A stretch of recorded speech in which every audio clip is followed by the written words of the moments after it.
Bienvenue sur Coran de ton cœur, le podcast qui t'aide à reconnecter ton cœur à ton Coran. Je suis Oustada Zainab, enseignante dans les sciences du Coran et médecin. Et depuis plus de 15 ans maintenant, j'apprends aux femmes à comprendre et à vivre leur Coran au quotidien. J'ai la ferme conviction que le Coran est la clé d'un cœur apaisé, d'une vie alignée et d'une relation saine et belle avec Allah subhanahu wa ta'ala. À travers ce podcast, je t'invite chaque semaine à puiser dans les merveilles de notre Coran et dans les sagesses de notre bien-aimé Mohammed sallallahu alayhi wa sallam, pour redonner un nouveau souffle à divers pans de ta vie. Prends donc ce temps pour toi. Et belle écoute.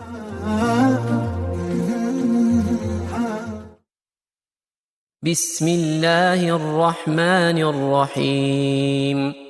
أقم الصلاة لدلوك الشمس إلى غسق الليل وقرآن الفجر إن قرآن الفجر كان مشهودا ومن الليل فتهجد به نافلة لك عسى أن يبعثك ربك مقاما محمودا.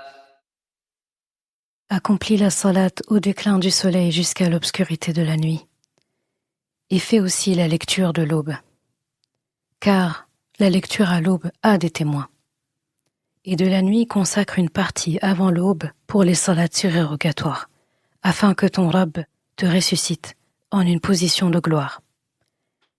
Surat al-Isra, ayat 78 et 79. Assalamu alaikum wa rahmatullah.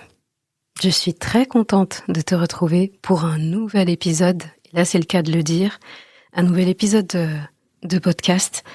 Donc comme tu as dû voir ces dernières semaines, eh bien j'ai posté des rediffusions. J'avais fait la même chose, il me semble, l'année dernière à cette période-là, afin de pouvoir bien préparer Ramadan. Donc tu n'es pas sans savoir que pendant Ramadan, il y a la série Raconte-moi une sourate qui sort et ça nécessite du coup une préparation parce que j'essaye d'enregistrer quelques épisodes, on va dire, avant Ramadan, histoire de pas être débordée, de pouvoir vivre le Ramadan sereinement sans être en train de courir derrière un planning. Donc c'était important pour moi de faire cette pause, donc une pause en réalité qui n'en était pas vraiment une. Hein.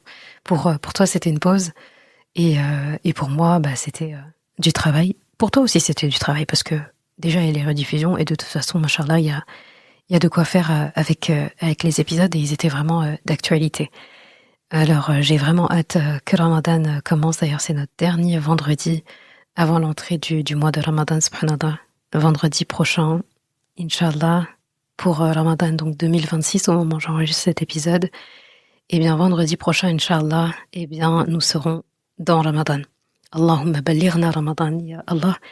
Fais-nous parvenir à Ramadan. Alors, je sais que beaucoup d'entre vous sont en train de faire des préparations. Donc, on se prépare, on planifie, on choisit un programme, des objectifs de lecture, des objectifs de sadaqa, des objectifs de rappel, des objectifs de sommeil, aussi de préparation culinaire, certainement, objectif sportif pour ceux qui font du sport régulièrement, un objectif de tout, et c'est bien. Je suis pas là pour casser ça. Là, je suis là pour te dire une chose, avec beaucoup de rahma, bien sûr, beaucoup de bienveillance, et aussi une certaine fermeté. C'est un conseil que j'aimerais que tu emportes avec toi pour ce Ramadan. C'est un conseil que je me donne, c'est un conseil qu'on m'a donné et c'est un conseil que je te donne. Et j'ai pensé à ça en me remémorant, subhanallah, un cours que j'avais suivi d'un prof de Coran il y a des années.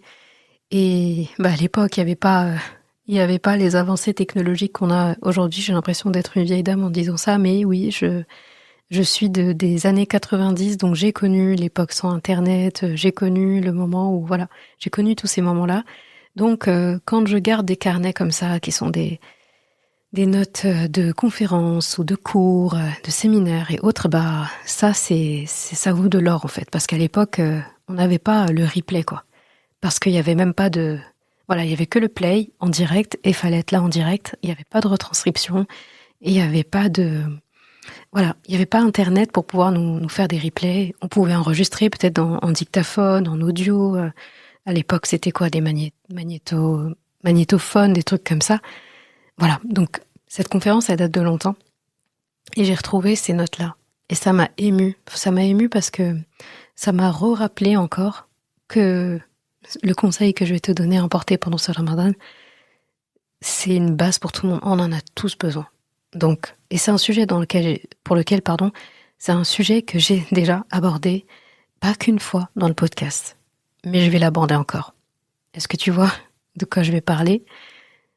Voilà. Donc, je te disais que je viens pour te dire une chose avec bienveillance et avec fermeté, c'est que si on rate la salat, la prière, on peut réussir, entre guillemets, Ramadan, dans le sens du jeûne, et pourtant on peut aussi rater Ramadan, parce que les bases ne sont pas assez travaillées.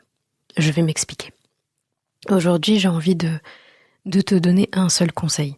Tu vois, je vais pas repartir avec tu vas pas repartir, en tout cas de chez moi, avec des tonnes de programmes, un programme de lecture du Coran, etc. Ça, t'as pas besoin de moi pour ça. Il y en a partout. Moi, je veux que tu repartes avec un conseil qui performe, un conseil qui touche tout le monde en plus, parce que tu pourras en parler avec plein de personnes, que ce soit à l'oral, partager cet épisode si il a grâce à tes yeux, on va dire. Donc, ça touche tout le monde, que tu sois déjà pratiquant ou pratiquante, ou que tu sois en reconstruction. En fait, il faut vraiment faire de ta prière ton objectif numéro 1. Et là, je m'inclus dedans. Vraiment. En fait, c'est pas une prière du corps seulement, la salat, c'est une prière du cœur. Alors, on va d'abord faire un sorte de diagnostic.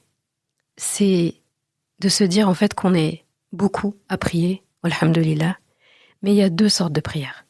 Il y a la prière où ton corps y prie, ton cœur est ailleurs. Et il y a la prière où ton cœur est présent et ton corps suit. Donc tu vois laquelle des 2 on vise. Et moi, ce que je veux pour toi, pour nous tous, c'est ce que je veux pour moi, et c'est que à l'approche de Ramadan, en fait, qu'on commence à goûter la saveur de la prière pour de vrai. Et c'est pas trop tard. Alors oui, j'ose dire ça comme ça, la prière a une douceur, la prière elle a un goût, la prière elle a une saveur. Et tu peux avoir 2 personnes côte à côte, la même nuit, le même endroit, les mêmes mouvements, donc ruku', sujud, les mêmes paroles, donc subhana rabbiyal a'la, subhana rabbiyal azim, et toutes les paroles qu'on dit pendant salat. Et pourtant, la différence de récompense entre les 2, ça peut être la différence entre le ciel et la terre. Pourquoi? Parce que l'un est présent et l'autre est absent. L'un est en train de calculer ses affaires, de penser à ce qu'il va manger après, à ce qu'il va dire à quelqu'un avec qui il discutait avant, à ses soucis, à son téléphone, et il revient à lui-même, on va dire, seulement au salam final. C'est vraiment au salam final qu'il revient à sa prière. Alors que normalement, au salam final, on revient vers la terre, on revient vers le monde. Donc, c'est pas bon. Et l'autre personne, elle est dans un autre monde pendant sa salat. Donc vraiment, elle a voyagé, son âme a voyagé pour se rapprocher d'Allah. Et à la fin de la salat, elle revient dans le monde. Est-ce que tu vois? Et donc, là, l'image qui change tout, c'est celle de Allahu Akbar, ce qu'on dit au début de salat. D'accord? Comme si tu disais, en fait, je jette la dunya derrière moi. Ça, c'est ce que... Vraiment, là, aujourd'hui, je te dis quasiment, presque mot pour mot, ce que mon prof m'avait dit il y a quelques années. D'accord? Ce fameux carnet de notes que j'étais contente de retrouver. Comme quoi, il faut... L'écriture manuscrite, elle a de la valeur. Hein. Je veux bien qu'on soit digital, etc. Moi aussi, je le suis. Mais rien ne vaut un stylo, une plume et une feuille, un carnet. Franchement, tous les agendas du monde digitaux, pour moi, ça remplacera jamais l'encre et le papier. Donc du coup, je remercie Allah d'avoir encore ça. Donc encore une fois, là, je te recrache ce qu'il nous avait expliqué, machallah, qu'Allah le récompense. Donc, comme je disais, donc imagine cette personne-là. Donc, avant même de dire Allahu Akbar, donc juste au moment où cette personne se met debout, eh ben son état intérieur change. Parce que cette personne se rappelle que la prière, elle commence debout pour nous rappeler qu'un jour, nous serons debout devant notre Rabb au jour du jugement dernier. Qu'Allah nous accorde une entrée au paradis sans jugement. Et cette personne se rappelle aussi une réalité qui fait trembler quand même, c'est que la première question qu'Allah posera, ça concernera la prière. Ah oui. Et quand cette personne dit Allahu Akbar, c'est pas qu'une formule. C'est comme si cette personne jetait la dunya derrière elle. Donc cette personne lève les mains et elle dit Allahu Akbar. Allah est plus grand. C'est pas Allah est le plus grand seulement. Parce que ça, ce serait Allahul Akbar. Là, c'est vraiment Allahu Akbar. Ça veut dire Allah est plus grand. Plus grand, ça signifie quelque chose derrière. Allahu Akbar tout seul, ça veut tout dire. Et pourtant, on s'attendrait à ce que ce serait Allahu Akbar par rapport à quoi? Eh bien là, Allahu Akbar. Donc Allah est plus grand que mes pensées, plus grand que mon stress, plus grand que mon futur, plus grand que mon passé, plus grand que tout ce que je peux imaginer. C'est ça Allahu Akbar. Donc je jette la dunya derrière moi en levant les mains en disant Allahu Akbar et je dis qu'Allah est plus grand que tout. Il est plus grand tout court, plus grand que tout. Et donc la personne qui prie comme ça, elle entre dans Alhamdulillahi Rabbil Alamin, donc le début de Al-Fatiha, en goûtant chaque parole de Al-Fatiha. Et résultat, quand elle termine, son iman a augmenté. Et cette personne, elle ressort avec une sensation, tu sais, la sensation de tout ça là, cette dunya, etc., c'est petit. Et quelqu'un qui a vraiment été là, présent dans sa prière, comment tu veux que cette personne sorte avec la même anxiété qu'avant la prière? Comment est-ce que tu veux que cette personne sorte écrasée par le monde quand elle revient à ses esprits, on va dire, à la fin de la prière? Et si la personne a vraiment prié, elle a changé d'air, elle a respiré ailleurs. Et ça, on va voir par la suite. Et pourquoi est-ce que je te parle de ça maintenant? Aujourd'hui, mon objectif, il est simple. Je veux te parler de la place de la prière. Parce qu'il faut qu'on la remette en priorité absolue. Pourquoi, quand le adhan, par exemple, retentit, ce n'est pas quand j'aurai fini. C'est je laisse. Tu vois, quand le adhan retentit, c'est pas quand j'aurai fini ma tâche, c'est je laisse. Donc je laisse la dunya pour aller répondre à l'appel. Faut réfléchir quand même. Il y a un appel à la prière, t'entends le adhan, que ce soit à la mosquée, que ce soit un adhan dans ton téléphone ou si tu l'as à la maison. D'ailleurs, je recommande vraiment d'avoir un adhan mural ou qu'on pose et qui fait le adhan à chaque prière. Ça change complètement la dynamique dans une maison. Je pense surtout aussi aux femmes qui vont pas à la prière qui vont pas à la mosquée à chaque prière et donc qui en fait, dans une journée, pourront passer peut-être une journée sans avoir entendu le adhan une fois. Ça, faut essayer de pas le faire et d'avoir vraiment le adhan à la maison. Et bon, les hommes, la plupart du temps, vont à la mosquée normalement. Donc voilà, pourquoi est-ce que quand j'entends le adhan, ça change pas les choses? Normalement, je laisse le adhan, je laisse plutôt la dunya pour aller répondre à l'appel. Et comme je disais, c'est comme si là, il y a quelqu'un d'important qui t'appelle pour ton bien, pour ton salut, pour te donner, pour te pardonner, et toi tu dis « Attends, je finis ma tâche » ou « Je vais venir tout à l'heure ». Le adhan, il a le temps de terminer. Les gens auraient pu prier 2 fois, 3 fois, 4 fois avant que nous, on se lève et qu'on se dit « on va prier, on est encore dans le couloir de la prière, on est encore dans le temps du Dhuhr, on est encore dans le temps de l'Asr, etc. » C'est pas normal. Donc, là... Je vais passer justement à une partie que mon prof avait abordée, qui m'avait vraiment beaucoup touchée. Et il décrivait, machallah, les 5 derniers jours du prophète sallallahu alayhi wa sallam. Et là, tu vas voir quelque chose de frappant. Tu vas deviner quelque chose de frappant, c'est la prière. La prière, c'était un souci pour lui. C'était son souci jusqu'au dernier souffle. Il s'en souciait.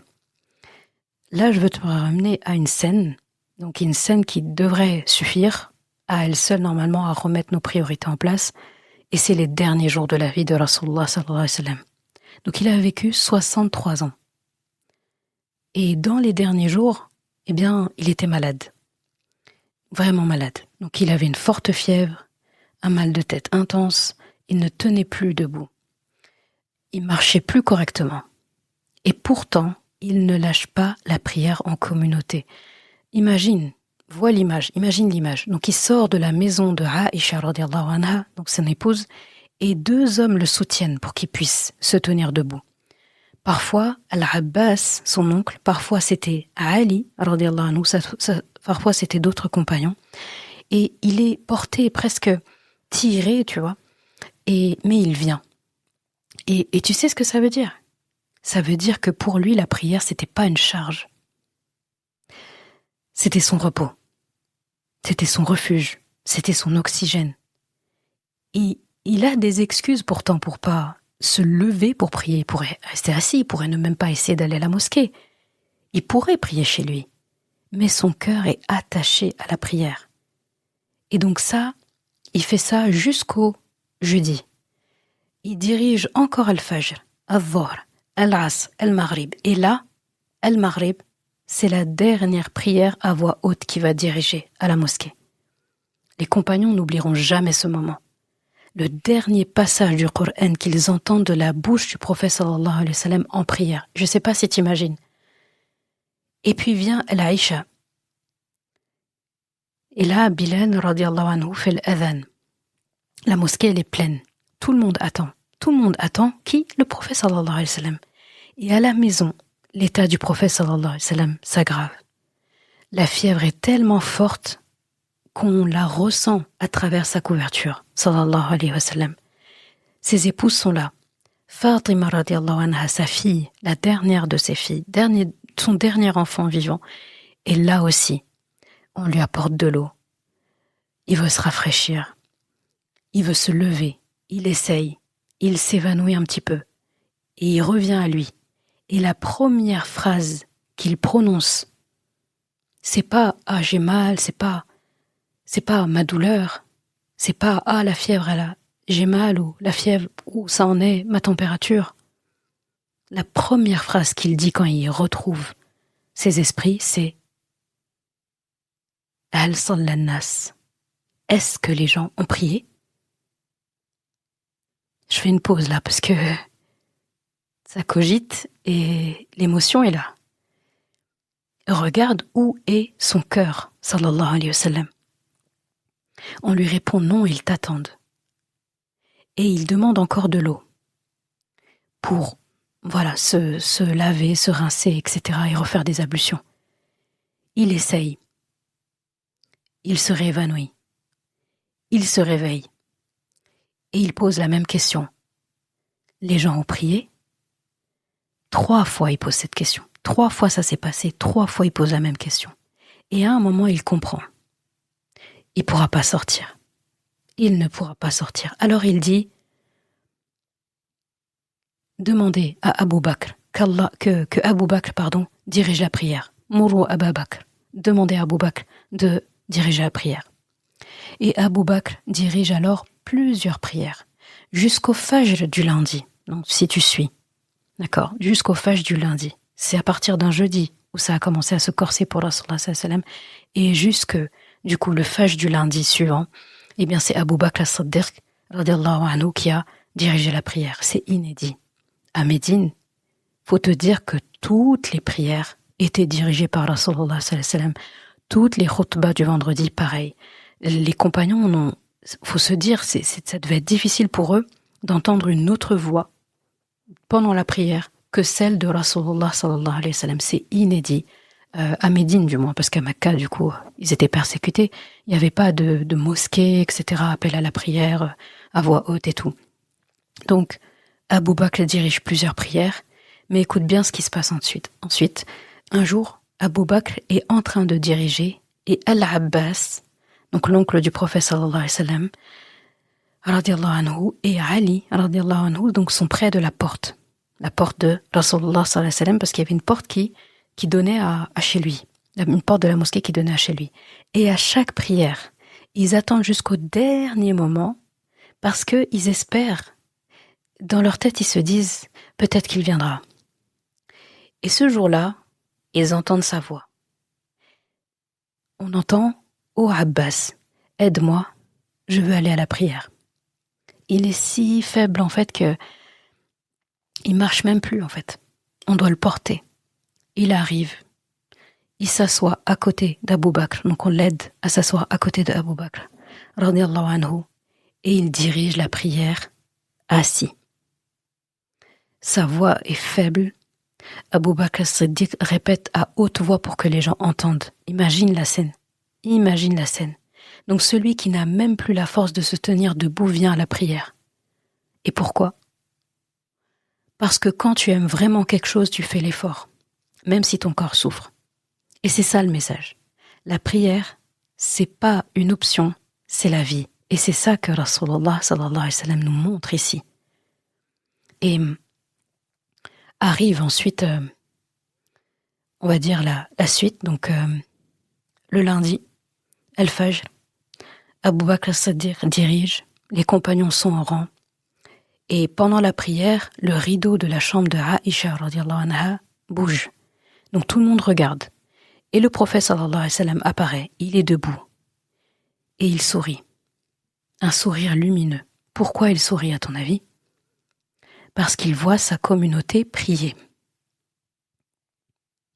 Il voit que le message est compris. Il voit que la prière tient. Elle est ancrée. Il sourit comme quelqu'un qui dit « Je peux partir ». Ils ont saisi. Puis, donc il fait signe en fait. Il leur fait signe de rester à leur place, donc restez à vos places. Et il retourne dans sa chambre. Et les compagnons ne le reverront plus jamais vivant après ça. Son dernier sourire aux gens, à la masse on va dire, c'était pour la prière. Sa dernière recommandation, c'était la prière. Et là, je veux élargir. Cette adoration-là, elle est tellement centrale qu'elle accompagne le croyant dès le tout début. Quand un enfant naît dans la sunna, qu'est-ce qu'on fait ? On lui récite le adhan à l'oreille. C'est la sunna. Et c'est le droit du nouveau-né. Donc souvent c'est le père qui le fait. Ou l'imam, ou quelqu'un de la famille. La première chose qu'un nouveau-né entend dans la sunna, c'est le adhan qu'on lui dit à l'oreille dès sa naissance. Comme si la première chose que ton oreille devait capter en arrivant dans cette dunya, c'est l'appel vers Allah. Et ensuite, on prépare l'enfant à la prière aussi très tôt. Le prophète sallallahu alayhi wa sallam recommandait qu'on enseigne et qu'on dise à l'enfant de prier entre 7 ans, 10 ans, il faut commencer à lui dire de prier. Et alors que la prière n'est vraiment obligatoire et écrite et notée et redevable, on va dire, qu'à partir de la puberté. Et en fait, c'est intéressant de se poser la question de pourquoi cette préparation. Parce que la prière, elle n'est pas censée être un choc. C'est censé être une habitude, comme une colonne vertébrale. Ça doit être un rythme. Et il y a un grand signe, je trouve, un grand signe dans ça. Eh bien, toutes les obligations, pour vraiment que tu réalises que la prière, elle est spéciale. C'est le seul des 5 piliers qui est avant la puberté, qui est recommandé avant la puberté de l'instaurer, d'une manière solennelle. Parce qu'en plus, l'adolescence, c'est pas une période facile. L'adolescent traverse beaucoup de choses, changement de corps, changement de plein de choses. Il devient un adulte bientôt, et donc, et en plus, religieusement, il est désormais responsable. Alors imagine si dans tout ce brouhaha, si dans tout ce remous, ce remaniement de son corps, de son être, de tout, eh bien là, c'est là qu'on lui dit, hop, maintenant tu dois prier, c'est obligatoire. alors qu'avant, on lui avait jamais expliqué ou on l'avait jamais invité. C'est un choc. Et pour un geste, une ibada qui demande une constance, c'est le seul des 5 piliers, c'est les seules de nos obligations qu'on doit faire autant de fois dans la journée, qui sont 5 fois par jour. Donc c'est pluri-quotidien, plusieurs fois par jour. Contrairement à Ramadan, 1 fois par an, Zakat, 1 fois par an, Hajj, 1 fois dans la vie. Donc, Shahada, c'est pareil. Pour entrer en islam, on a besoin d'1 fois. Après, on renouvelle régulièrement, mais on a besoin d'1 fois. Salat, tu vas pas dire « je prie 1 fois ». Et c'est bon. T'es obligé de prier tous les jours. Et même tous les jours, t'as 5 prières. Et tu peux pas dire « je prie les 5 d'un coup », par exemple. Non, il y a des horaires. Donc, c'est tellement, finalement, une organisation, limite militaire. Eh bien, on peut pas débarquer et sortir un ado comme ça, alors qu'on aurait pu le préparer avant et lui dire « tu pries maintenant ». Et en plus, au moment où il doit prier, donc à l'adolescence, s'il ne prie pas, il commet un péché, c'est noté. Donc imagine la responsabilité du parent qui ne l'a pas fait entrer dans la prière. Et je parle pas seulement de lui dire « prie ». La responsabilité du parent, c'est de lui faire aimer la prière aussi. Bi'idhnillah, parce que c'est Allah en réalité qui est maître des cœurs. Donc, comme je disais, tout à l'heure, je commençais à dire ça, c'est que il y a un autre signe immense par rapport à la prière et qui fait qu'elle est unique parmi les obligations, parmi les adorations, de la même façon que dans les 5 piliers, elle est spéciale. Eh bien, c'est que toutes les obligations sont descendues sur terre par révélation au prophète sallallahu alayhi wa sallam, sauf la prière. La prière, elle a été donnée au prophète sallallahu alayhi wa sallam pendant un voyage unique qui est Al-Mi'raj. Al-Mi'raj, ça veut dire l'ascension. Donc le prophète sallallahu alayhi wa sallam est monté, Allah l'a élevé ciel après ciel jusqu'à un lieu où personne n'est allé. Jusque-là, personne n'était allé. Et là, Allah lui a donné ce cadeau, les prières. Et tu connais l'histoire.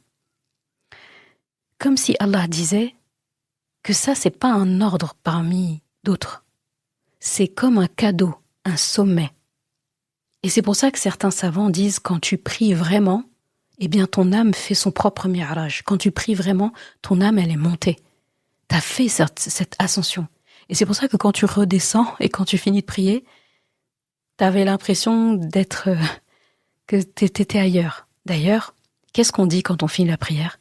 Assalamu alaikum wa rahmatullah d'un côté, Assalamu alaikum wa rahmatullah de l'autre. Il y a des savants qui expliquent ça, c'est un tadabbur de ça, qui explique que quand une prière elle est bien faite, on remime en fait la même chose que le prophète sallallahu alayhi wa sallam qui est monté et qui a fait le mi'raj pour avoir l'ordre de prière. Et donc quand on est concentré, on fait bien notre prière, on fait cette ascension vers Allah subhanahu wa ta'ala, bien sûr pas au sens physique du terme, au sens spirituel du terme, au sens, voilà, notre âme en fait va. Et en fait, quand la prière finit, c'est comme si tu reviens dans le monde, tu reviens à tes affaires, tu reviens à tout ça, donc tu salues ceux qui sont autour de toi, tu salues en fait. Bon, je veux pas dire on salue l'univers, on salue le monde, mais on dit salam, je suis revenu. Voilà. Donc tu vois, et il y a quelque chose qui est beau aussi avec la prière, avec le mi'raj, c'est que le prophète sallallahu alayhi wa sallam est allé, Allah, c'est comme si tout ce voyage il l'avait organisé pour lui offrir la prière. Et il l'a fait venir jusqu'à lui. Regarde quand il y a une délégation ou bien il y a un message à faire passer d'un État ou à un autre. Il y a des ambassades dans à peu près, on va dire, tous les pays, etc. Ambassade de tel pays, dans tel pays, etc. Quand il y a quelque chose d'important à dire, mais voilà, qui n'est pas si important que ça, qui nécessite pas de faire déplacer l'ambassadeur ou le président, eh bien on envoie un message. On envoie un recommandé, on envoie quelqu'un aller déposer le message. On envoie un message. Quand c'est hyper important et que ce qui doit être transmis est de la plus haute importance, on n'appelle pas un intermédiaire. On invite l'ambassadeur directement, ou on invite l'autre président directement, ou on invite le ministre directement. C'est ce qu'Allah a fait. Le prophète sallallahu alayhi wa sallam, est-ce que c'est pas notre ambassadeur? Est-ce que c'est pas l'ambassadeur de l'islam même sur terre? Eh bien, Allah a invité l'ambassadeur chez lui venir prendre l'information et il est redescendu vers nous pour nous donner l'information. C'est comme ça qu'il faut voir la prière. Tu verras aucun commandement qu'on a reçu de cette manière-là. Qu'est-ce qu'on fait avec notre prière? Et donc, comme je disais, pense al-Mi'raj. Quand tu pries, pense Mi'raj. En plus, Allahu Akbar, ça aide. Allah est grand. Grand. Donc, Allah, il n'est pas là. Il faut aller plus haut pour son comment dire, Sidratil Muntaha, Al-Firdaus al-A'la, Al-Arsh. C'est tout au-dessus, en fait. Al-Mi'raj, donc le prophète sallallahu alayhi wa sallam qui a voyagé en haut pour aller chercher salat. Finalement, quand il est arrivé à ce niveau-là où personne ne pouvait dépasser, même Jibril ne pouvait pas dépasser. Si personne pouvait dépasser, personne n'était allé là-bas. Quand il arrive là-bas, Allah, la seule chose qu'il lui transmet, c'est salat. Il n'y a pas eu d'autre prescription. Salat. Est-ce qu'on se rend compte, en fait? C'est énorme. Et donc ensuite, je voulais dire aussi que même les horaires de prière ont été enseignés d'une manière incroyable. Et ça, on n'en parle pas assez. Et je suis très contente d'avoir retrouvé ça dans mes notes pour me rappeler que on n'en parle pas assez. Et c'est Jibril, donc l'archange Jibril, qui était un mentor aussi pour Rasulullah sallallahu alayhi wa sallam. Donc il était vraiment attitré et il était vraiment, on va dire, le compagnon de tous les prophètes. Il a été présent dans la vie de tous les prophètes, dans les missions de tous les prophètes. Et donc Jibril est encore là, mashallah. Et donc il est venu enseigner au prophète sallallahu alayhi wa sallam concrètement les horaires de prière. Donc il faut se dire que Rasulullah sallallahu alayhi wa sallam, donc bien sûr ça passait dans les débuts à Mecca, bien sûr, dans les premiers temps de la révélation à Mecca. Et donc le prophète sallallahu alayhi wa sallam a l'ordre de salat. Donc il faut prier maintenant à cette manière-là. Et la prière a des codes. Et donc là, regarde encore comment Allah subhanahu wa ta'ala respecte son ambassadeur. Il lui envoie quelqu'un de très important pour lui enseigner comment faire. Donc c'est comme si tu arrives dans une entreprise et tu as le boss, un boss dans l'entreprise qui te suit et qui te dit comment faire. Il va pas te reléguer là-bas et te dire vas-y, demande à un tel employeur de le former, de lui expliquer comment ça se passe ici et tout, et après tu revois plus jamais le boss. Non, là c'est comme si le chef avait mandaté son meilleur élément, un surmanager, pour lui montrer à un autre futur manager ou employé comment faire et qui lui enseigne tout ce qu'il y a à savoir. Il le laisse pas avec quelqu'un d'autre pour lui enseigner comme ça sur le tas. Il le suit. C'est ce que Jibril alayhi salam a fait avec le prophète sallallahu alayhi wa sallam. Donc il est venu lui enseigner. En fait, il est pas juste venu lui dire Dhuhr, c'est à peu près là, c'est de telle heure à telle heure, c'est comme ça. Non. En fait, il a fait quelque chose d'hyper ingénieux. Jibril alayhi salam, il est venu au début de l'heure de Dhuhr, de Salat Dhuhr. Ça a commencé avec Salat Dhuhr. Il est venu au début de l'heure. Et il a prié avec le prophète sallallahu alayhi wa sallam. Donc il a prié, le prophète sallallahu alayhi wa sallam priait derrière lui, et il dirigeait et il reproduisait. Donc bien sûr, ça, il n'y a que le prophète sallallahu alayhi wa sallam qui voyait Jibril. Hein, ils étaient que eux deux quand ça s'est passé. Puis après, qu'est-ce qu'il faisait? C'est qu'il venait au dernier moment, à la toute fin du couloir de Dhuhr. Donc il venait au dernier moment du temps de Salat Dhuhr. Et là, il priait encore avec le prophète sallallahu alayhi wa sallam. Puis, en fait, et il faisait ça pour toutes les prières. Il est revenu pour Asr, et il a fait la même chose. Il est venu au début du couloir de Asr, il a prié avec le prophète sallallahu alayhi wa sallam, il est redescendu à la fin de Asr, et il a prié avec le prophète sallallahu alayhi wa sallam juste avant la fin de l'heure. Il est revenu au début du Maghrib, et pour le Maghrib, il n'est pas venu à la fin. Et c'est là que les savants se sont basés sur ça, pour expliquer que le Maghrib, faut vraiment le prier rapidement, parce que le couloir de Maghrib est extrêmement court. Donc Maghrib, faut pas s'amuser à prier. Par exemple, le Maghrib, il est à 17h, l'heure elle est entrée, et on se dit, bon bah j'attends, adhan, tout ça, et je prie à 17h30, ou je prie à 18h, ou je prie à 18h30. Jamais. Autant avec Dhuhr, par exemple, le couloir est plus large, avec Asr aussi, ça dépend si on est en hiver, en été, où on se trouve dans le monde. Autant le Maghrib, en fait, quand t'entends l'adhan de Maghrib, prie quoi. Moi, je me rappellerai toujours, mes parents, quand on était plus jeunes, ils nous martelaient ça. Et du coup, en grandissant, comme quoi, quand on transmet des choses petits, ça reste quoi. Bon, j'espère, du coup, je fais la même chose avec mes enfants. Mais en fait, il y avait ce truc, quand Maghrib rentrait, on n'était pas là à papoter, discuter, on avait l'impression comme un train qui allait partir. Et bien voilà, donc le dalil, c'est ça. Pour le Maghrib, il a fait pareil. Il est venu au début du couloir de Maghrib, il a prié avec lui. Et il est venu à la fin du couloir de Maghrib, il a prié avec lui. Et la même chose pour la Isha, et la même chose au Fajr suivant. Donc là, ça fait Dhuhr, As, Maghrib, Al-Isha, Al-Fajr. Donc le prophète sallallahu alayhi wa sallam a eu le déroulement et l'explication de toutes les 5 prières. Il a eu à imiter Jibril alayhi salam qui lui a tout expliqué. Et à chaque fois qu'il terminait, en fait, du coup, il lui disait en substance, c'est comme si en substance, il lui disait l'heure de telle prière est entre ces 2 limites-là. D'accord? Donc c'est fort, en fait. Et pourquoi je te dis ça? Parce qu'il y a des gens qui prient, alhamdoulilah, mais qui traitent les horaires de prière comme un détail. Et non, c'est pas un détail.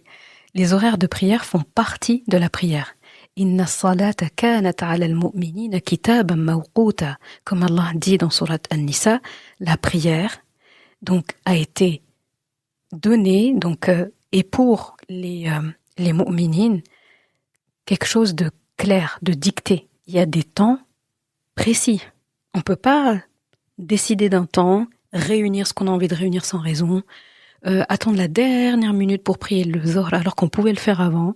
On reste dans le couloir, mais il faut vraiment une grosse contrainte qui fait qu'on dépasse le couloir ou qu'on est vraiment à la toute fin du couloir. Et d'ailleurs, le prophète sallallahu alayhi wa sallam nous disait que le meilleur temps pour une prière, c'est le début de son couloir. Donc si on veut le maximum de hasanat, le maximum que la prière soit la plus complète et qu'auprès d'Allah subhanahu wa ta'ala, elle sera vraiment comptabilisée comme complète, faut au moins être au début du couloir. Début du couloir, l'entrée de la prière. Donc le azan y retentit, on attend un peu, on prie.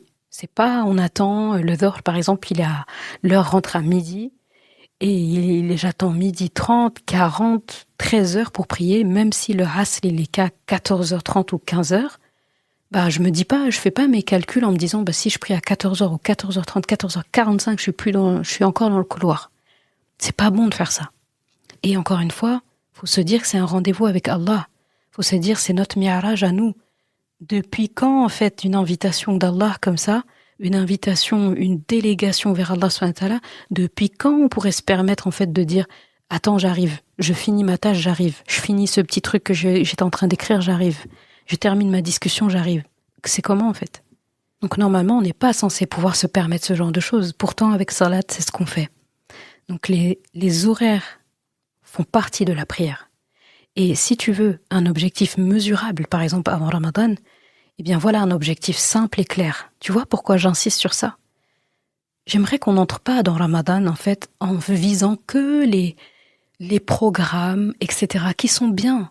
Mais à quoi bon viser un programme de tarawih, de lecture, 3, 4 fois la lecture du Coran en entier, ok, alors que ma prière, c'est-à-dire si Rasulullah sallallahu alayhi wa sallam me voyait là, il me dirait de la refaire. C'est comment en fait? Et il a déjà dit à des gens de refaire la prière, pas parce qu'ils récitaient pas bien ou je sais pas quoi, parce qu'elle était trop rapide. Là, on se reconnaît, non? Ça fait combien d'entre nous prient rapidement? Ils font tac, tac, tac, tac. Mais c'est comment en fait? Et le professeur Sam, il a décrit ces prières-là. Hein. On en parlait tout à l'heure d'ailleurs.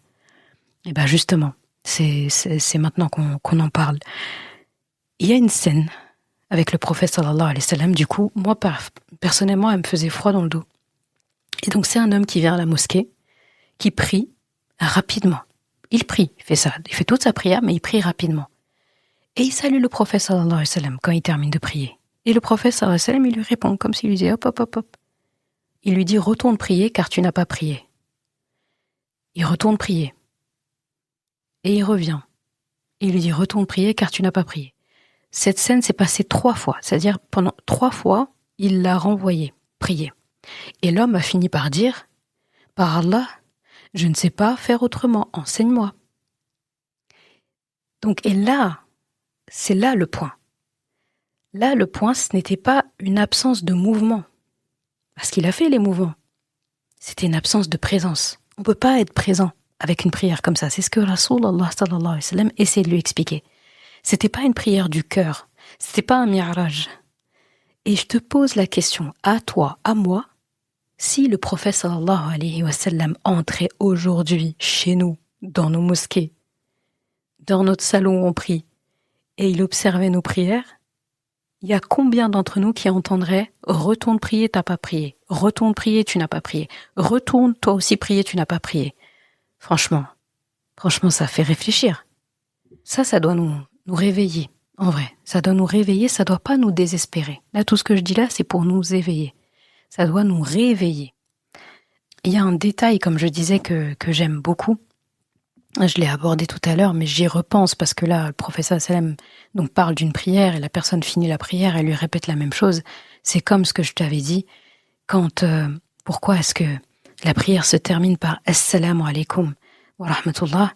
Eh bien, parce que le salam, normalement, c'est ce que tu dis quand tu arrives auprès des gens ou quand tu reviens de quelque part, quand tu arrives chez toi, quand tu arrives dans une salle, dans une assemblée, dans une pièce. Et justement, quand tu as vraiment prié, donc c'est pour ça que je le répète, quand tu as vraiment prié, tu étais ailleurs normalement. Ailleurs, pas dans tes pensées, mais ailleurs avec Allah. Et quand tu termines, tu reviens dans le monde. Tu reviens dans les affaires du monde. Et donc tu rends le salam aux gens, au monde, en quelque sorte. Donc, mon conseil concret, simple, mesurable, sans blabla inutile, c'est de choisir un seul objectif pendant Ramadan. Quand je dis un seul objectif, attends, c'est pas dans tout le reste, ça t'intéresse pas, mais un seul objectif sur lequel tu vas être en full concentration pendant tout le mois. Tu peux faire une lecture du Coran tous les jours, etc. Mais il y a des jours où ça va être haut, il y a des jours où ça va être bas. Pour le jeûne aussi, il y a des jours où ça va être haut, ça va être bas. Les sadaqat, peut-être tu pourras pas en faire tous les jours, peut-être tu vas en faire tous les jours, peut-être il y a des jours où tu vas oublier. Il y a des choses, c'est pas évident de garder la constance pendant un mois. Salat, dis-toi que avant le mois de Ramadan, c'était avec toi. Pendant le mois de Ramadan, tu seras aussi avec Salat, elle sera avec toi. Après Ramadan, ça continue et jusqu'à la fin de tes jours. Alors que Ramadan, quand le jeûne termine, tu n'as plus l'obligation forcément de jeûner, toute l'année. C'est recommandé de jeûner lundi et jeudi. Tu as juste obligation de rattraper les jours de jeûne si tu en as manqué. Mais tout le reste, c'est pas obligatoire. Donc on peut dire quelqu'un, par exemple, qui se cantonne qu'aux obligatoires, c'est pas ce qu'on recommande, eh bien, après Ramadan, il dit salam et il le jeûne, il lui redit bonjour salam que au Ramadan d'après, techniquement parlant. Zakat aussi, tu donnes et tu le revois 1 an après ta zakat. 1 an après, tu recalcules et tu reverses ta zakat. Hajj, n'en parlons pas. Salat, comme j'ai dit, avant, pendant, après Ramadan, vous êtes ensemble. Donc je me dis, pour l'acte avec lequel tu vas être ensemble tout le temps, c'est le premier acte, le premier acte d'adoration, pour lequel tu vas être interrogé. Est-ce que ça vaut pas le coup de se concentrer dessus? Personnellement, c'est ce que je compte faire. À Ramadan dernier aussi, je l'avais fait. En fait, chaque Ramadan, j'aime bien me concentrer sur ça. Parce que comme toute l'année, on en a besoin, je me dis, pendant Ramadan, il faut forcément qu'on se concentre dessus. Et de toute façon, on ne peut que se concentrer facilement dessus parce que c'est un mois béni. C'est un mois mubarak. C'est un mois où Allah m'a mis beaucoup de baraka dedans. Allah pardonne beaucoup plus pendant Ramadan que pendant d'autres moments. Il pardonne, il donne, il ouvre la rahma. C'est le seul moment de l'année aussi où les anges sont... les portes de paradis sont ouvertes, les portes de l'enfer sont fermées, les démons sont enchaînés, les anges sont plus que présents. Donc c'est le moment propice en fait pour faire notre mi'raj. C'est le moment propice en fait pour vraiment bien vivre salat. Donc c'est pour ça que quand je te dis un seul objectif, je te parle de un seul objectif que tu vas traquer vraiment, que tu vas traquer comme quelqu'un qui traque un truc dont il est jaloux et qui veut vraiment que personne ne lui prenne ou le gaspille. C'est dans ce sens-là. Et pense à toutes les métaphores que je t'ai mis depuis tout à l'heure. Donc, vraiment, choisis cet objectif-là avant Ramadan. À garder pendant Ramadan et après Ramadan, c'est la prière. As-salah, as-salah. Et là, tu peux le rendre praticable en vrai. Tu peux te dire, par exemple, pendant les 30 jours de Ramadan, je vais viser les 5 prières à l'heure, au début de leur couloir. C'est un challenge pour certains. Par rapport aux horaires de travail, par rapport à juste, ils n'avaient pas l'habitude de faire comme ça. Et qu'Allah nous pardonne. On est là pour se perfectionner, on n'est pas là pour se flageller, culpabiliser, rester on n'a pas le temps pour ça. Ramadan est là. On n'a pas le temps de se lamenter. On a juste le temps d'avancer. Comme les compagnons, quand ils se convertissaient à l'islam, ils n'étaient pas là à traîner, à se dire, j'ai perdu 30 ans de ma vie, 20 ans de ma vie. Sur une partie de ma vie, j'ai même combattu Rasulullah sallallahu alayhi wa sallam. Non. En fait, eux, leur politique, c'était ce qui arrive après, je serai le meilleur, en fait. Je vais laisser personne, en fait, me prendre des occasions de hasanat et de faire le bien. Ma vie après l'islam elle va rattraper largement ce qui est là, ce qui est avant. Et Allah, en plus, pardonne tous les péchés avant la conversion. Donc, en fait, faut penser comme ça. Faut se dire, ma prière à partir de maintenant, elle va être au top du top. Faut viser ça. Et Allah nous le donnera. Donc, ça. Donc, faut pas se dire seulement, je vais essayer de prier toutes mes prières à l'heure. C'est un objectif qu'on va cocher, tu vois. Tu le coches. C'est non négociable. Non-negotiable. Et tu peux aussi, après, viser le niveau au-dessus. C'est de viser le maximum de prières par jour où tu t'imposes d'être vraiment là. C'est-à-dire, tu fais ton wudu, donc tes ablutions, calmement. Tu coupes tout ensuite. Tu pries sans précipitation. Tu goûtes au moins une partie en vrai. Une soura, un ruku', un sujoud, où tu restes longtemps. D'ailleurs, les sajdas, sujoud, je comprends pas pourquoi aussi on fait vite. Tac, tac, tac, comme ça. D'ailleurs, le professeur Sam, il a décrit les gens qui font sujoud tellement vite, qui prient tellement vite. Il a dit que ces gens-là, il lui faisait penser au coq ou à la poule qui pique son bec pour attraper les graines. Franchement, c'est pas marrant comme image de s'assimiler à cette image-là, de se dire, moi je suis comme ça. Et des gens le feront, tac, tac, ils se sont levés. Tu te dis même, mais Subhana Rabbiyal A'la 3 fois, ça a été possible ou pas? Même une fois, on dirait que le temps n'était pas assez long pour qu'il n'a pas pu caser Subhana Rabbiyal A'la une fois. Donc qu'Allah nous pardonne si on a fait ça. Qu'Allah nous pardonne si on le fait.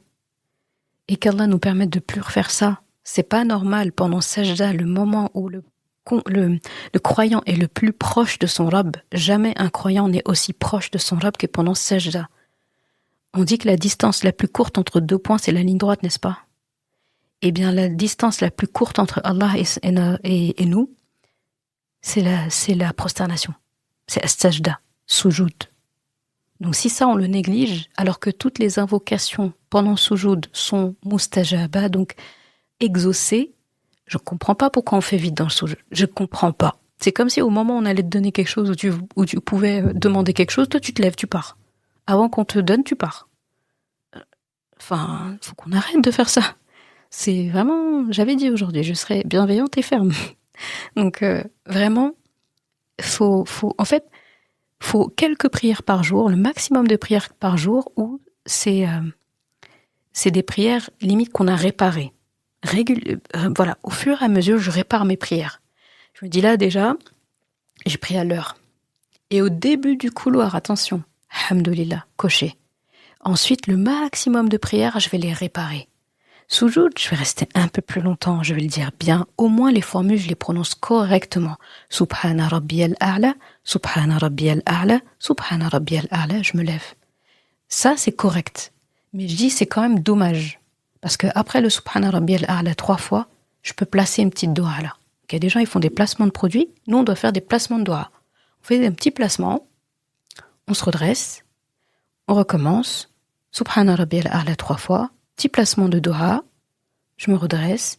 Pareil pour ruku', je dis Subhana Rabbiyal Azim 3 fois, petite doha, je me redresse. Voilà, on fait les choses tranquillement. On n'a pas besoin de courir, je comprends pas.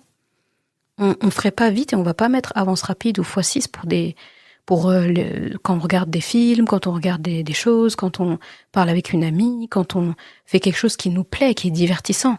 On le fait pas x6 ou x10. On fait pas avance rapide comme ça. On n'entendrait pas. On pourrait pas. Ce serait inaudible. Alors nous, on doit pas accepter d'être inaudible dans notre prière. On fait tellement vite que quelqu'un qui nous regarde et il va se dire, j'ai rien compris à ce qu'il m'a demandé. J'ai rien compris, il va trop vite. Je sais même pas qu'il bouge, il fait comme ça, il court. Qui a envie de répondre à quelqu'un qui fait comme ça? Non. Et Allah, il a quand même la rahma de nous observer, d'accepter nos invocations, de venir au rendez-vous de prière, de venir nous trouver, ou plutôt nous allons le trouver, Jalla wa ala. Donc, on fait cet effort-là. Et là, comme je dis, parce que c'est Ramadan n'est pas là pour qu'on ajoute des couches. Ramadan, il est là pour nous reconstruire au centre. Je dois reconstruire mon centre et couche après couche vers l'extérieur, je répare. Mais si le centre et la prière, je le considère comme un centre, c'est pas bon. Les autres couches, ça va être compliqué. Et c'est le point central. Je perfectionne ma prière et franchement, perfectionne ta prière et attends-toi à tout le khayr du monde à ta porte. C'est signé ça. Alors que j'avais un prof de Coran qui disait ça en plus.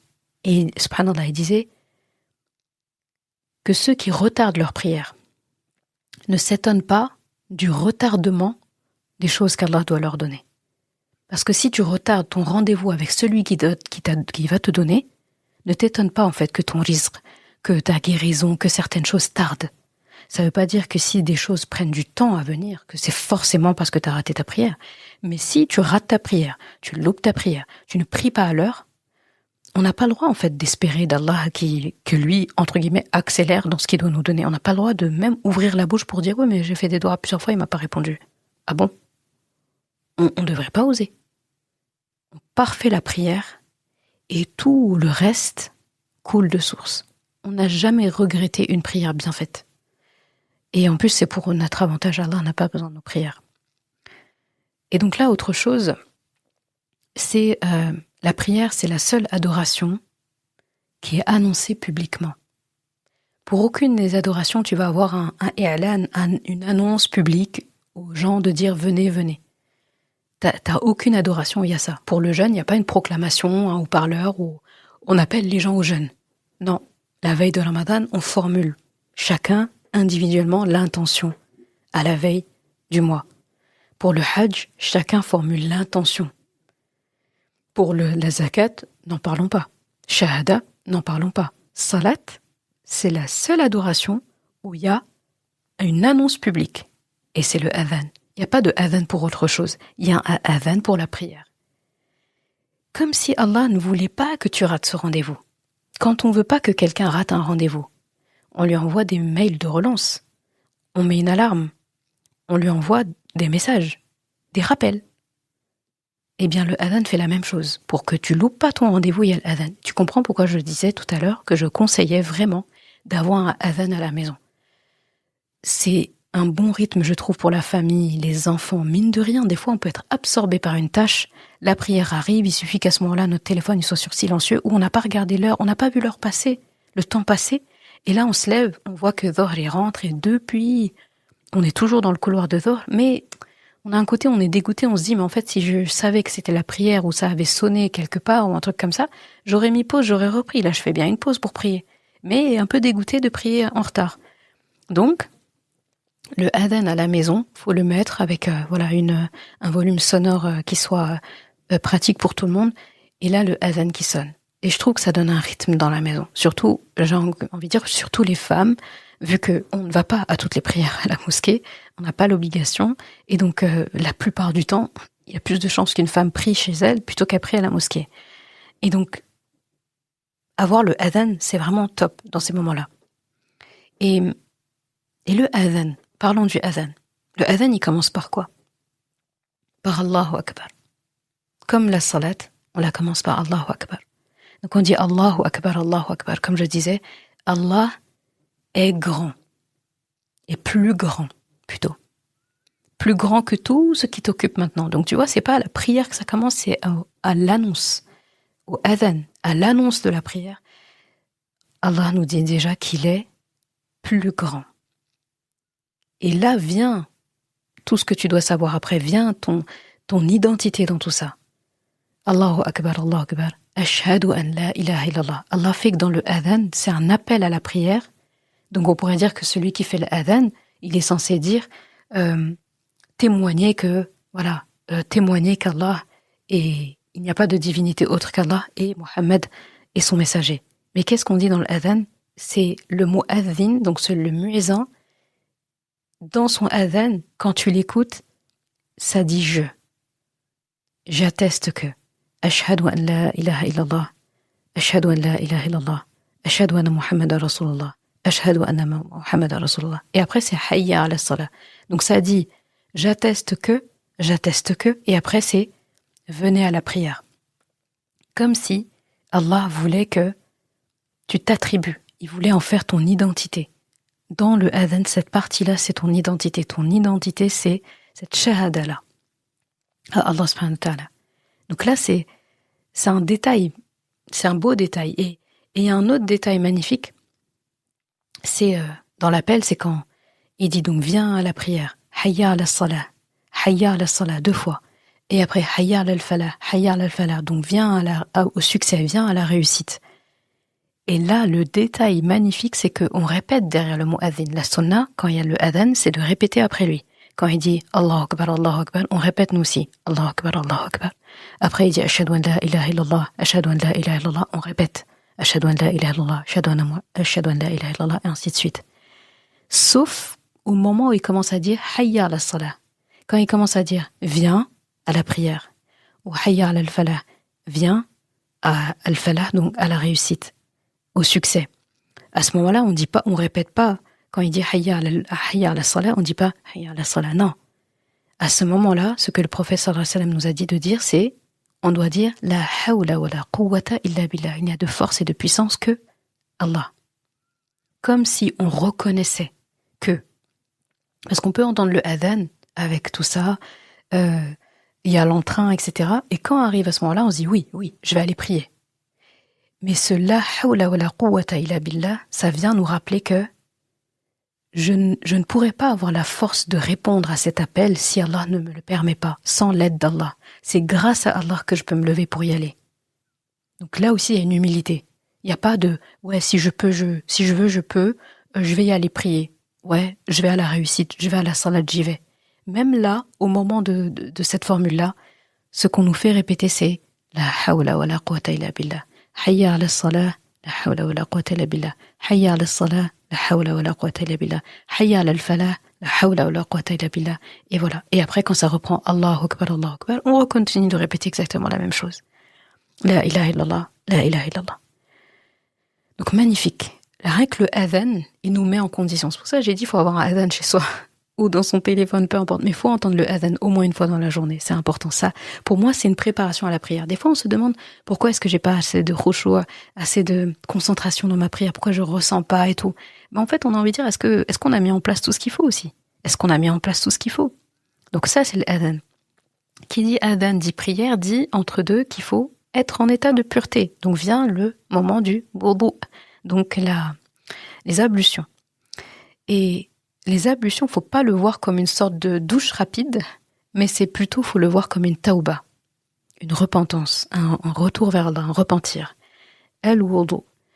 Si tu veux améliorer ta prière, ne commence pas la prière par autre chose que al-wudu. Tu peux pas commencer la prière sans le wudu, de toute façon, sans avoir les ablutions. Et même si tu les as, refais-les. Ça aussi, c'est la sunna. Al-wudu, elle a une dimension physique, c'est vrai, mais ces ablutions-là, elles ont aussi une dimension spirituelle. La purification et la repentance. Quand tu te laves le visage, tu dois te rappeler, je nettoie mon visage. Je demande pardon à Allah subhanahu wa ta'ala. Atubu ila Allah. Ça aussi, c'est des compagnons qui expliquaient ça, que quand en fait on passait l'eau sur le visage comme ça, sur les yeux, etc., eh bien, Allah pardonne à la personne tout ce qu'elle a pu voir de mauvais. Tout ce que ses yeux ont pu faire de mauvais. Et ainsi de suite pour les organes. Donc imagine. Donc faut te rappeler, en fait à chaque fois que tu vas passer l'eau sur ton visage, sur ton corps, eh bien faut que tu te rappelles de cette tauba et que tu en profites en fait pour formuler cette tauba dans ton cœur en tout cas, au minimum. Et donc quand tu te laves les mains, tu te rappelles aussi cette repentance qu'Allah t'accorde de tout ce que tes mains ont fait de mauvais. Pareil quand tu te laves les pieds, te rappeler du pardon qu'Allah t'accorde, de la tauba, le repentir qu'il t'accorde, de là où tes pieds t'ont emmené de pas bon. Et quand tu termines, tu demandes à Allah de te compter parmi ceux qui se repentent et ceux qui se purifient. Qu'est-ce que Rasulullah sallallahu alayhi wa sallam disait après le wudu? Allahumma ja'alna min at-tawwabin wa ja'alna min al-mutatahhirin. Donc, ya Allah, compte-nous parmi les tawwabin, donc ceux qui se repentent, et compte-nous parmi ceux qui se purifient. Al-mutatahhirin, ceux qui passent leur temps à se purifier. Donc, si ton wudu devient conscient, bah, ta prière aussi, elle va changer avec. Donc, tu vois. Alors, oui, donc cet épisode, il doit finir, hein, Inch'Allah. Donc, je disais, alors oui, il y a des programmes, il y aura des objectifs aussi, il y aura des lectures, walhamdulillah. Mais si je devais te donner un seul conseil avant Ramadan, bah, ce serait celui-ci. Remets la prière au centre. Au centre. Quand le adhan retentit, tu laisses la dunya. Allahu Akbar, plus que ma dunya. Parce qu'en fait, si ton lien avec Allah est solide, bah, tout le reste va devenir plus léger. C'est ça qui est fort. Tout va te sembler simple, léger, tranquille. Et je vais terminer par une question simple que tu peux te poser aujourd'hui. C'est si ma relation avec Allah subhanahu wa ta'ala devait se mesurer par une seule chose. Genre, qu'est-ce que ma prière raconterait de moi? Si ça devait se mesurer que par ma prière, qu'est-ce que ma prière raconterait de moi? Qu'Allah subhanahu wa ta'ala nous donne une prière posée, une prière vivante, une prière bien faite, une prière qu'on fait avec le cœur, une prière aussi qui nous élève, tel Al-Mi'raj. Et Inch'Allah, donc je vais te retrouver du coup au premier jour de Ramadan, Inch'Allah. Ça dépendra donc de la vision lunaire, Inch'Allah. Donc premier jour de Ramadan, Inch'Allah, tu auras tes premiers épisodes de podcast pour la série Raconte-moi. Je dis rien, tu découvriras quel sera Dieu choisi cette année, Inch'Allah. Et donc d'ici là, je te souhaite en tout cas un très très bon mois de Ramadan. Qu'Allah t'accorde tout ce que tu as besoin d'avoir pendant Ramadan, tous les besoins qu'il connaît de toi, qu'il te les accorde et qui te permettent d'être en soujud, en ruku', en salat, en lecture de Coran, un jeûne accepté, réformateur. Qu'Allah te trouve tout le temps et te facilite à faire du dhikr et qu'on te trouve tout le temps en train de penser Allahu Akbar, en train de penser Subhanallah, Alhamdulillah, La ilaha illallah, Astaghfirullah. Donc, oublie pas tout ça. Là, le trio gagnant dont je parle souvent, Baqara, Tahajjud, Istighfar, c'est le moment de booster ça. Et Allah nous facilite ces adorations-là. Inch'Allah, Ya Rab. Donc, je te laisse là et je te dis, Inch'Allah, à bientôt. Bon Ramadan. Wassalamu alaikum wa rahmatullah. Merci d'avoir écouté cet épisode. Et comme toujours, si ce podcast t'a apporté du bien, alors une chose à faire, t'abonner pour ne rien rater. Et si il te semble pouvoir être utile à d'autres personnes, sens-toi libre de le partager et même de laisser un commentaire et la note de ton choix sur ta plateforme d'écoute préférée. Ce sera une belle manière de me faire savoir que ce podcast doit continuer et être écouté par le plus grand nombre. Je confie à Allah subhanahu wa ta'ala le soin de préserver ta foi, ton honneur et ton cœur. Je te laisse à présent passer un bon moment avec ton Coran et je te dis à vendredi prochain pour un nouvel épisode. Assalamu alaikum wa rahmatullah.